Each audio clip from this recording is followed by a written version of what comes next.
for your consideration, I humbly present your favorite bard, Quorac the Bard's Sizzle Reel. You're telling me what's in my own brain. It's correct. Yeah. No one is without excuse. Everyone recognizes that God exists. Everyone recognize. I absolutely don't recognize God exists. So now we're at an impasse. I'm telling you what I think, and you're telling me what I think. So who am I supposed to believe, you or me? Me.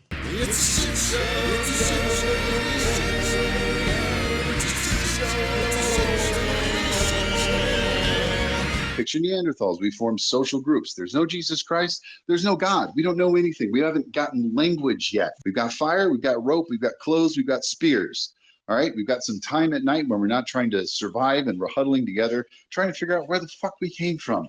And that's where God got invented, because up until that point, all we had was tools to make ourselves get out of the food chain so that we could survive long enough to start making up these myths. Because when we know how to make fire, but we don't know where the thunder and lightning comes from, we make it the fuck up so that it makes sense to us. And it feeds exactly what you were talking about before, when you make up stories to make yourself feel better. That's what you're doing right now. You can't prove that. This is a theory that you have. Absolutely can. We have cave paintings. We have the formation of language. We have bones. We have all kinds of fossil records that shows when we showed up in social groups, we started making up our own burial rituals. And that's where religion started coming from. You can see people getting buried with tools and weapons to guard them on their path to Valhalla. All right, that didn't happen before we could pull ourselves out of the food chain and start asking ourselves the big question. Before that, we were just big dumb apes like all the other big dumb apes. But once we started growing as a society, we started making up myths. You can absolutely trace that with anthropology. Yeah. Okay. That's fine. I mean, you can make estimates based off of fossils and observations that we make. That's fine. But you can't prove that it was false and we just made it up. There might have been some sort of deity. Maybe it was I can absolutely prove that the Bible is false because the creation story is fucking ass backwards. You really can't. It's not something that can be proven or disproven. Oh, we can't prove that an accretion disk forms over billions of years and creates the planets that are made of earth and rock closer to its sun, and the gas giants are pushed out further because they're made of lighter elements. You're telling me we can't prove that happens over billions of years? No, you would need billions of years to actually carry out an experiment like that to justify. We've got 14 billion years that we can look backwards into the Big Bang. You can theorize about that. Those are faith-based claims. Bleach, blonde, bad, built bush body. So you as a nurse who has studied human anatomy and biology are claiming that the entirety of human civilization can arise from a single incestuous breeding pair. Yes. You didn't think that we should have worn masks during the pandemic? Not at all. She's a nurse, she says she's a nurse. Do you see how it conflates Heaven's Gate with Christianity? Like they're the exact same thing. How are they different? Like, that's not the case. Tell me how they're different. Tell me how they're different. Because Christianity has been around for 2,000 years. So the amount of time that something has been around makes it not a cult? Can you let me finish? I'm just, before you know. If your opening statement to the answer of my question is because it's been around, so what you're saying is the longer it's been around, the less of a cult it becomes, yes? No. What would it say to you if I said, oh, you're a Christian? That tells me everything I need to know. You worship blood magic. You sacrifice children. You love the idea of torture. You want to rape people and marry people that you rape for 50 shekels. You want to buy slaves from the heathens around you. You want to buy slaves from the Jews around you. What does that tell you about what I think about you when you tell me you're just a Christian? Well, you already say those things to me, and so does everyone else that you run around with. They all say that stuff to me. Because I'm telling you what you're telling me about me when I tell you I'm an atheist. You add all this extra shit, and then when I show you what the extra shit looks like on the other side of the mirror, you don't fucking like it, do you? No, I don't. I mean, what do you want me to like about this? Exactly. I'm just curious. Because I'm showing you what you do. No, you're showing me how you respond to what I'm telling you. You tell people, if you're an atheist, like you just said, this is all I need to know about Yeah. you. And I just spelled it And what are you exactly doing backwards spreading to you love? in the Christian version. And you said, well, I don't like that. Yeah, because you're getting prejudiced against by somebody who's judging you on your fucking label. Doesn't feel good, does it? 'Cause I'm a sweet atheist from pansexual Pennsylvania.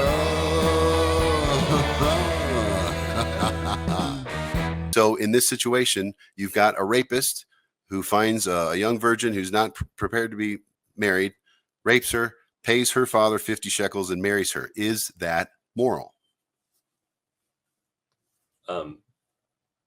Yes.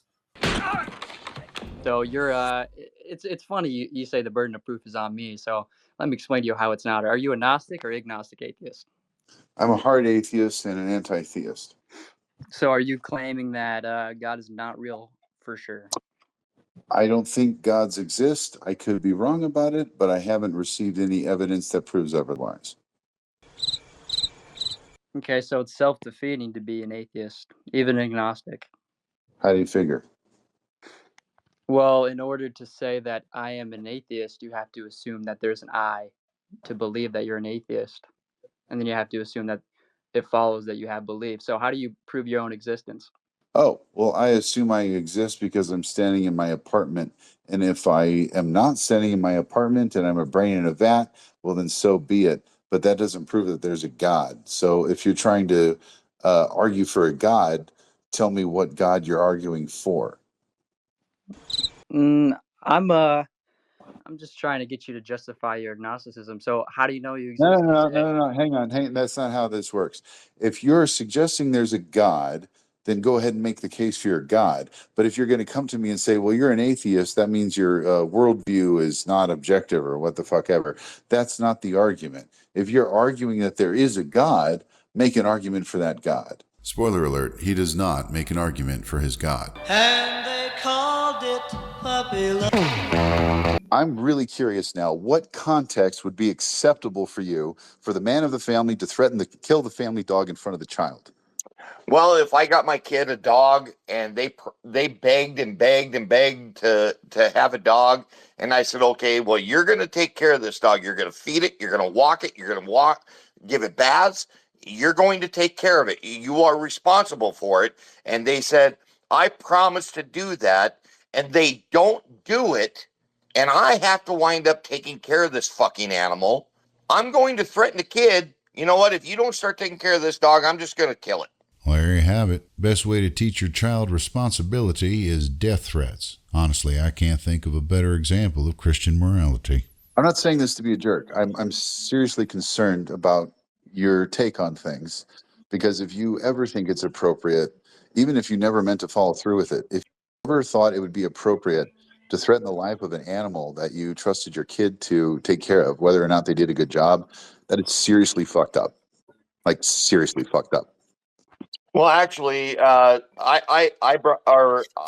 was utilizing my own experience with that, and guess what? I started taking care of that fucking dog. Is that also a red flag? Crimson. What you're claiming is you have to do this to get this result, right? If you seek him with your whole heart, you will find him. Is that what you're saying?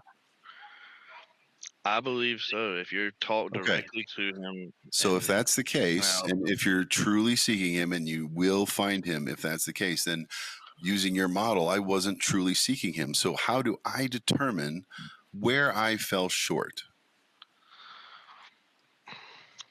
Just, did you talk directly to him, like in your alone time? Like, did you ever pray and talk to him like he was a person? Like, did you speak? Did I talk to Jesus? Talk to Jesus?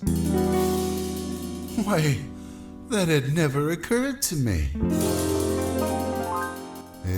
Except on Monday, wake up and talk to Jesus. Monday afternoon, prayer walk with Jesus. Monday evening, check in with Jesus. And that's just to start the week. Tuesday and Wednesday, pray with Jesus. Thursday and Friday, it's all about Jesus. The rest of the week, it is full of Jesus. So fuck you every day. When I'm in the shower, I'm thinking about Jesus. Can't masturbate cause I'm focused on Jesus. Gotta stay pure in case I ever meet Jesus. I think about him every day. When I wake up, I say, hey Jesus. When I go to bed, I say, good night Jesus. When I take a shit, I scream, oh Jesus, he helps me every day. If there's a moment that I don't thank Jesus, deep in my heart, I'm scared of Jesus. When I close my eyes, I dream of Jesus. He just won't go away. Please, someone help me get rid of Jesus. Don't know how much longer I can think about Jesus. Jesus, Jesus, Jesus, Jesus, Jesus in my head. Jesus, Jesus, Jesus, Jesus, Jesus, Jesus, Jesus, Jesus, Jesus, Jesus, Jesus, Jesus, Jesus, fucking Christ.